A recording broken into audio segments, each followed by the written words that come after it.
Have you ever met someone who laughs at things that would make most people cry? Or someone who stays calm in situations that would panic everyone else around them? There's actually a real reason for that, and the last thing we cover today explains everything. It's the most important part of this whole video, so stay with me until the end. Quick question before we start. Do you know someone like this? Or are you this person yourself? Drop it in the comments right now. Let's find out.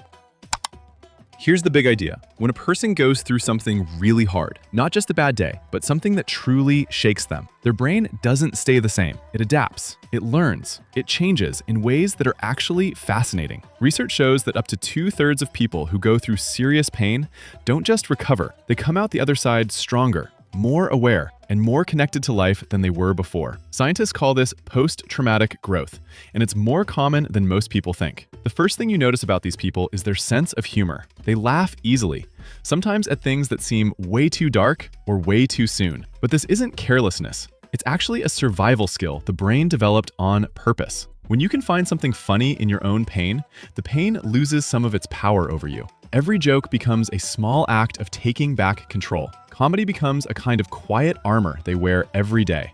The second thing is their ability to feel what other people feel. When someone has been through real pain, they learn the language of it. So they notice things most people miss: a tiny change in someone's voice, a smile that doesn't quite reach the eyes, a silence that feels heavier than normal. They know what it looks like when someone is struggling but saying they're fine, because they've said it themselves 1,000 times. This makes them some of the most deeply caring people you'll ever meet.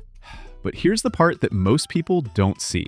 That same caring person is also quietly exhausted. Their brain never fully stops checking for danger. They sit facing the door in restaurants. They have backup plans for their backup plans. This isn't overthinking. It's a nervous system that learned a long time ago that safety isn't always guaranteed. It's just doing the job it was trained to do.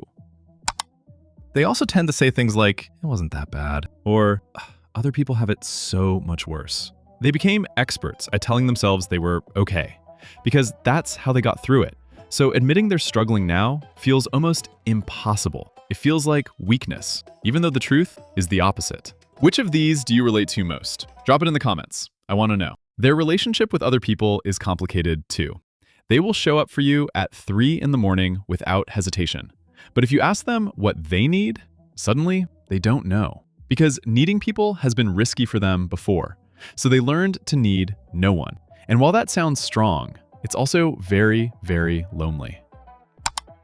They're also surprisingly good at handling change. New job, new city, big life shakeup. They adapt faster than most because they've already survived things that felt impossible. Change doesn't scare them the way it scares others. And here's the last point, the one that ties everything together. Underneath all of this is a quiet grief. Not grief for a person they lost, but grief for a version of themselves they can't quite get back. The version that trusted easily. The version that walked into a room without scanning it first. The version that felt light. They miss a self they barely remember. And that quiet grief is what makes them so intentional, so present, so gentle with other people. Because when you know what it costs to lose your peace, you protect other people's peace like it's your own. You become someone who shines not because life was easy, but because you learned to keep going when it wasn't. That's not just strength.